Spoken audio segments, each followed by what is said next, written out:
Selamat pagi Bapak Ibu Saudara-saudari yang dikasihi oleh Tuhan Yesus Kristus. Berjumpa kembali di dalam doa pagi GKI Samanhudi 20 April 2024. Sebelum bersama-sama kita mendengarkan firman Tuhan, mari kita satukan hati di dalam doa. Mari kita berdoa. Tuhan yang mengasihi kami, terima kasih untuk hari yang baru yang Tuhan berikan dalam hidup kami.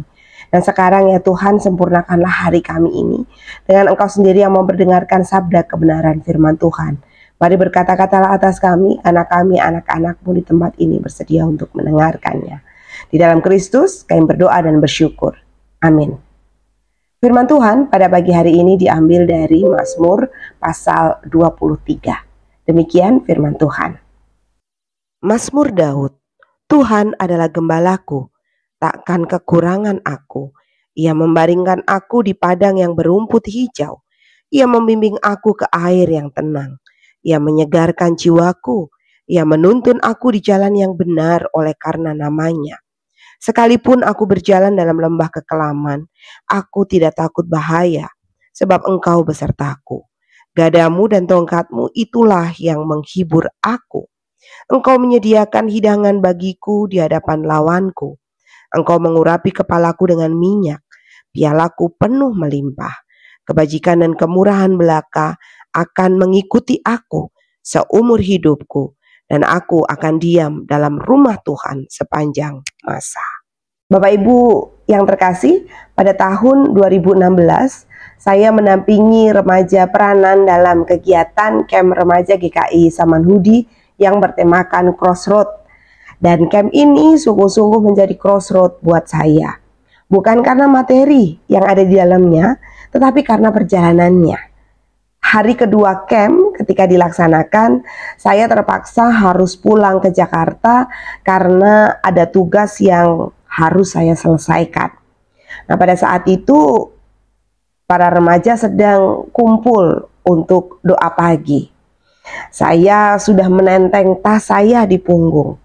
Penatua pendamping peranan kala itu menghampiri saya dan bercakap-cakap sebentar.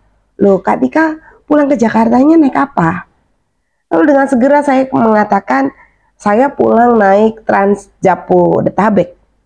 Nanti dari pinggir jalan, saya naik angkot ke Ciawi dulu.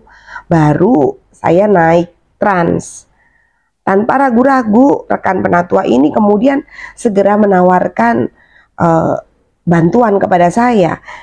Dia berniat untuk mengantar dengan mobilnya.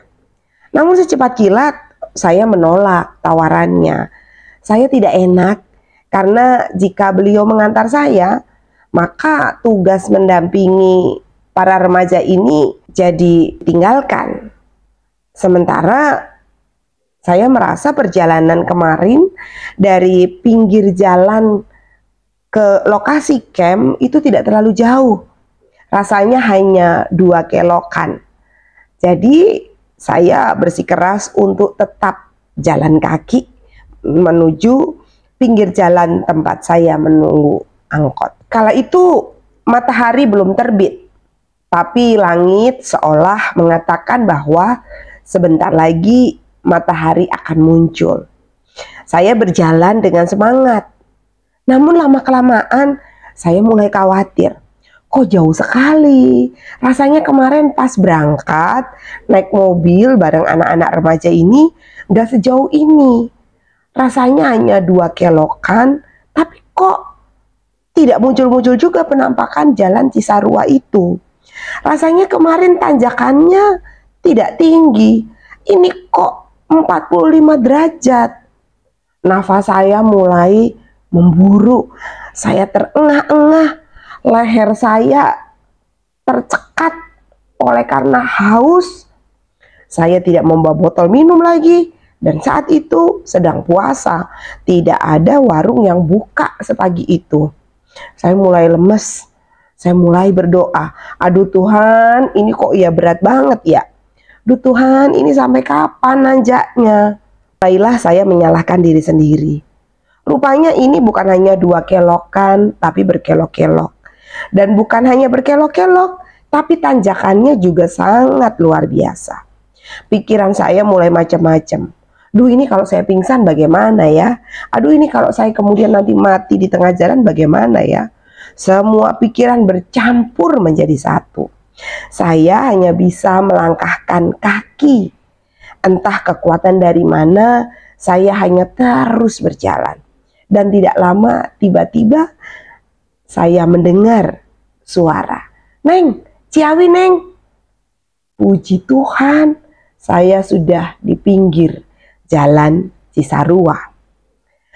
Di angkot saya kemudian berpikir, ini jalan kaki pas nanjak aja saya udah adu-aduan sama Tuhan. Saya jadi kepikiran bagaimana dengan orang yang tiba-tiba diberhentikan dari pekerjaannya.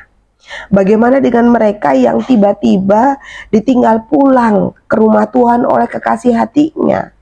Bagaimana dengan mereka yang dikhianati oleh sahabat dan teman baiknya. Suasana-suasana itu rasanya persis seperti ketika saya jalan kaki di tanjakan yang 45 derajat itu. Belajar dari pemazmur dalam lembah yang berlekuk-lekuk itu, ingatan dan pengalaman pemazmur bersama Tuhan ternyata cukup kuat.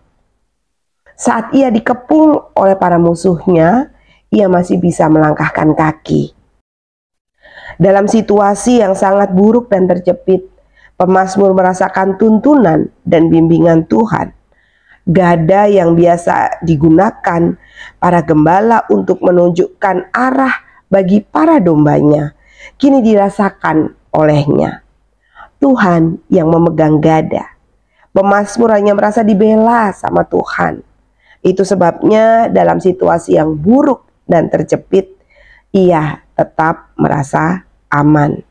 Karena ia tahu Tuhan adalah gembala di dalam kehidupannya.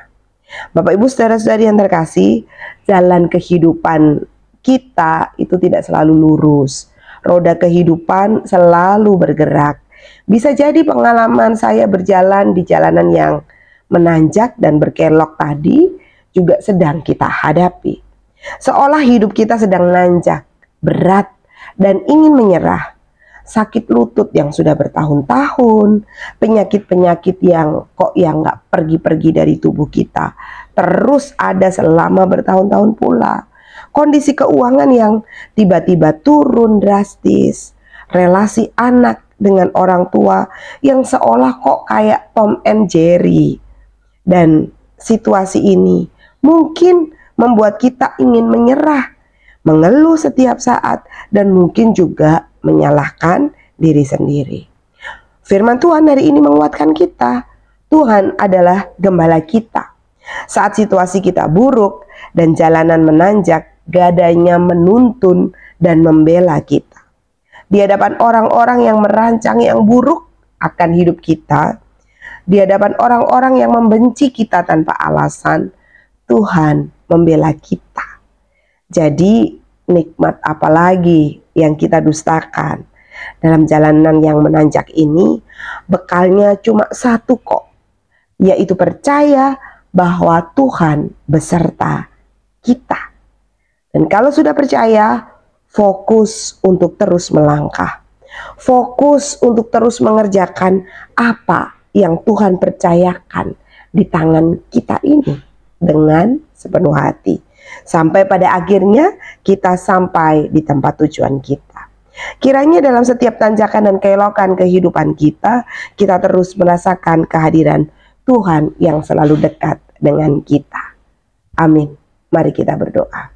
Tuhan yang mengasihi kami, terima kasih untuk firman-Mu, dan biarlah hidup kami selalu percaya bahwa Tuhan beserta dengan kami di lembah kekelaman sekalipun, di dalam setiap kelokan-kelokan kehidupan yang kami tidak pernah tahu ujungnya, di dalam setiap tanjakan kehidupan kami, dan ketika kami merasakan betapa beratnya hidup kami percaya Tuhan beserta dengan kami, sebab gadamu dan tongkatmu itulah yang menuntun kami. Di dalam Kristus kami berdoa. Amin. Bagi Bapak Ibu yang memiliki pergumulan khusus dan ingin didoakan, bisa menghubungi rekan-rekan pendeta di nomor berikut.